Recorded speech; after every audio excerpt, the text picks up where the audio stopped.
अस्सलाम वालेकुम, मैं हूँ शाहिद हुसैन। ये वीडियो नसरा टावर और उसके बाद फिर कराची में जो गैर कानूनी तामीरात हैं, यानी कि जो रफ़ाही प्लाटों के ऊपर या सर्विस रोड के ऊपर जहाँ जहाँ गैर कानूनी तामीरात थी, उसमें सुप्रीम कोर्ट के हुक्म पर FIA ने बाकायदा तौर पर तहकीकात का आगाज़ कर दिया है। उस सारी तफसीलात के हवाले से आपको आगाह करेंगे। अमीन अनवर साहब मेरे साथ मौजूद हैं। अमीन, आपका बहुत शुक्रिया एक बार फिर मेरे साथ देने का।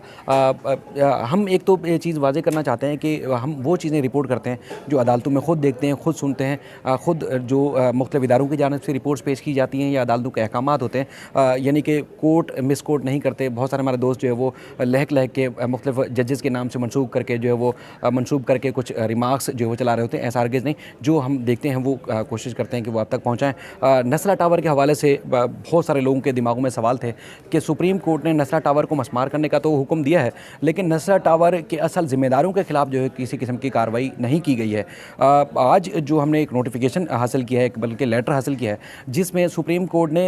2020 नहीं बल्कि 2019 में ये इस बात की निशानदेही होने के बाद जो है FIA को तहकीकात का हुक्म दिया था। इसके अलावा नसरा टावर के अलावा एक और भी बड़ा प्रोजेक्ट है जिसके बारे में सुप्रीम कोर्ट ने FIA को तहकीकात का आगाज़ दिया था कि इसके ज़िम्मेदारों का तयन किया जाए और उसके खिलाफ कानूनी कार्रवाई की जाए। पहले तो नसरा टावर का बताइएगा कि किस किस को जो है FIA ने खतूत लिखे हैं, उनके खिलाफ क्या कार्रवाई अमल में लाई जा रही है, और उसके बाद फिर दूसरी इमारत है वो कौन सी इमारत है जिसकी निशानदेही हुई है।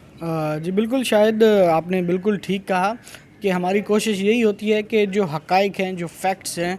उस पर बात की जाए, ना कि कोई तबसरे किए जाएं और इस तरह की चीज़ें जो हम अपनी आंखों से देखते हैं या जो डॉक्यूमेंट होते हैं उसकी बुनियाद पर हम वो बात करते हैं। ये FIA की जानिब से साबिक डायरेक्टर और जो मौजूदा डायरेक्टर हैं SBCA, उन्हें ये खतूत लिखे गए हैं और नोटिस अंडर सेक्शन 94 CRPC के तहत दिया गया है, जिसमें ये कहा गया है कि सुप्रीम कोर्ट ने 2019 में जो है वो इनकी तहकीकात का हुक्म दिया था कि SBCA ने जो शाहराह फैसल पर तामीर होने वाली बिल्डिंग है नस्ला टावर, इसकी तामीरात और इसके अलावा जो PCHS सोसाइटी है block A Ghulam Ali Memon road, उस पर जो एक हाई राइज़ बिल्डिंग जो तामीर हो रही है हिल्टन रेजिडेंसी के नाम से, ये 2 हाई राइज़ बिल्डिंग जो है वो तामीर की जा रही हैं। इसकी इजाज़त के हवाले से किससे दी गई है और इसके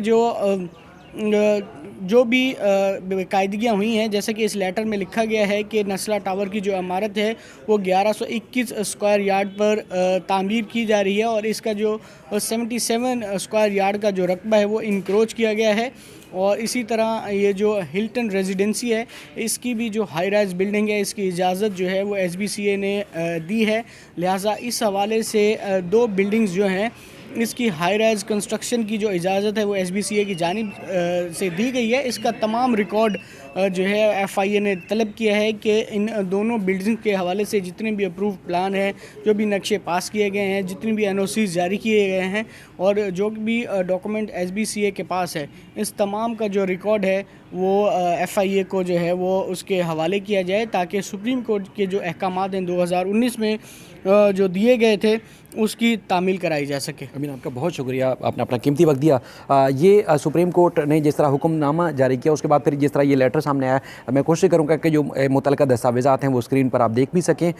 उसके बाद फिर सुप्रीम कोर्ट के अहकामात के ऊपर ना सिर्फ जो DG SBCA मौजूदा और साबिक थे, बल्कि जो UC नाज़म से लेके assistant commissioner, deputy commissioner Firozabad और उसके बाद फिर बिल्डर से लेके तमाम जो मुंसलिक लोग थे, यानी कि प्लाट की जब से ये जो नसरा टावर की जो मौजूदा जगह है, यहाँ से लेके यानी कि 1951 से लेके किस किस को ट्रांसफ़र होता रहा, किसकी मलकियत किस किस को होती रही, उसके बाद तमाम जो मुंसलिक लोग थे उनके दफातर में जाकर हमें ज़राए ने बताया है कि FIA ने तहकीकात की है और उसके बाद फिर मुतल्लिका जो तमाम रिकॉर्ड है FIA ने अपनी तहवील में ले लिया है। उसके बाद सुप्रीम कोर्ट जब भी इस मामले का रिकॉर्ड तलब करेगी तो FIA की जानिब से उन मुल्ज़मान के ख़िलाफ़, उन जो माफियाज़ हैं उनके खिलाफ़ जो है कार्रवाई करके जो है सुप्रीम कोर्ट में पेश की जाएगी। सुप्रीम कोर्ट के हुक्म के बाद ये बड़ी कार्रवाई जो है आप देख रहे हैं, क्योंकि नसरा टावर को मस्मार करने के हवाले से सुप्रीम कोर्ट ने जिस तरह अहकाम दिए, तो उसके बाद फिर मुख्तलिफ बिल्डर, मुख्तलिफ जो सियासी जमातों और मुख्तलिफ लोगों की जानिब से ये चीज़ें तो उस वक्त सामने आ रही थी कि सुप्रीम कोर्ट ने सिर्फ इमारत को मसमार करने का तो हुक्म दिया है, ना बिल्डर के खिलाफ कोई कार्रवाई हो रही है। हम भी यही रिपोर्ट करते रहे कि किसी किस्म की और अदालत ने अपने हुक्मनामे में कार्रवाई का जो है वो हुक्मनामे में कोई कार्रवाई के लिए नहीं लिखा, लेकिन उसके बाद फिर अब ये चीज़ जो सामने आई है वो आप तक पहुँचाना बहुत ज़रूरी था। उसके बाद अब सुप्रीम कोर्ट का जो बेंच है वो चूँकि काज लिस्ट अभी जारी नहीं हुई, 27 और 28 जो है वो दिसंबर को चीफ जस्टिस पाकिस्तान की सरबराही में 3 रुकनी बेंच कराची में अहम केसेस की समाअत करेगा। अब जब केसेस की समाअत से मुताल्लिक रोस्टर जारी होगा जिसमें कौन कौन से केसेस जो है वो समाअत के लिए मुकर्रर किए गए हैं, तो उस हवाले से भी जो है वो आपको रिपोर्ट करेंगे। बहुत सारे लोगों ने रोस्टर जारी होने के बाद, यानी कि जो जजेस की सिटिंग का जो रोस्टर होता है कि फ़लाँ दिन फ़लाँ जज फ़लाँ जगह पे जाके केसेस की समाअत करेंगे, तो उसके रोस्टर जारी होने के बाद फिर सुप्रीम कोर्ट से मंसूब करके जो है वो कुछ खबरें भी लोगों ने चलाई हैं। लेकिन अब फ़िलहाल सुप्रीम कोर्ट की जानिब से केसेस का रोस्टर जारी नहीं हुआ। अगर रोस्टर जारी होगा तो उसमें जो इम्कान ज़ाहिर किया जा रहा है, तो उसमें जो मौजूदा जो सुप्रीम कोर्ट के जो साबिक़ा हुक्मनामे थे उसमें अमल दरामद रिपोर्ट भी सुप्रीम कोर्ट ऑफ पाकिस्तान में जमा कराई जाएगी, जिसमें सूबाई हुकूमत और वफाकी हुकूमत यकीनन उसमें जो है वो फ़रीक होंगे। और उसके बाद फिर ये मामला है कि अब नसरा टावर के साथ साथ हिल्टन जो रेजिडेंसी है उसके लिए भी मुश्किलात जो है पैदा हो सकती हैं, यानी कि एक और बड़ी जो गैर कानूनी तामीरात है वो मसमार होने जा रही है या उसके ख़िलाफ़ भी कार्रवाई जो है अमल में लाई जा सकती है। ये चीज़ें जो है वो सुप्रीम कोर्ट ऑफ पाकिस्तान में सामने आ चुकी हैं। इससे पहले अब जो है वो एक जो रोस्टर जारी हुआ है सुप्रीम कोर्ट का, उसमें काफ़ी अरसे के बाद, यानी कि तवील अरसे के बाद जो है वो जो जस्टिस काजी फैज़ ईसा है वो भी सुप्रीम कोर्ट कराची रजिस्ट्री में समाअत के लिए आ रहे हैं। 2 रुकनी बेंच में वो भी शामिल होंगे। इसके अलावा दीगर जजेस भी यानी कि वेकेशन के दौरान रोस्टर में उनकी सिटिंग यहाँ रखी गई है। तो जो केसेस समाअत के लिए मुकर्रर किए जाते हैं हम कोशिश करेंगे कि वो भी आपके सामने रखें। इसके अलावा जो Nazim, deputy commissioner, assistant commissioner और दीगर जो मुतल्लिका अफसरान, यानी कि मौजूदा से लेकर साबिक तक जब ये इमारत का आगाज़ हुआ था, उसके बाद फिर जो नसरा टावर की, उसके बाद फिर जो तामीरात जिन लोगों ने जिस तरह NOCs जारी किए उस सब से मुताल्लिक जो है वो तहकीकात की जा रही हैं। अब जो इम्कान ज़ाहिर किया जा रहा है कि आइंदा कुछ दिनों में उनके ख़िलाफ़ बाकायदा कार्रवाई होते हुए नज़र भी आएगी और बाकायदा तौर पर कार्रवाई जो है वो आप देखेंगे भी। और क्योंकि बताया गया है कि ज़िम्मेदारों का तयन कर लिया गया है, चाहे उसमें बिल्डर थे, सिंध बिल्डिंग कंट्रोल अथॉरिटी थी, सिंधी मुस्लिम हाउसिंग कोऑपरेटिव सोसाइटी थी, या नाज़िम थे, यूसी नाज़िम थे, असिस्टेंट कमिश्नर या डिप्टी कमिश्नर से लेके जितने भी हुकूमती ओहदेदार या इदारों के जो अफसरान हैं जिनकी निशानदेही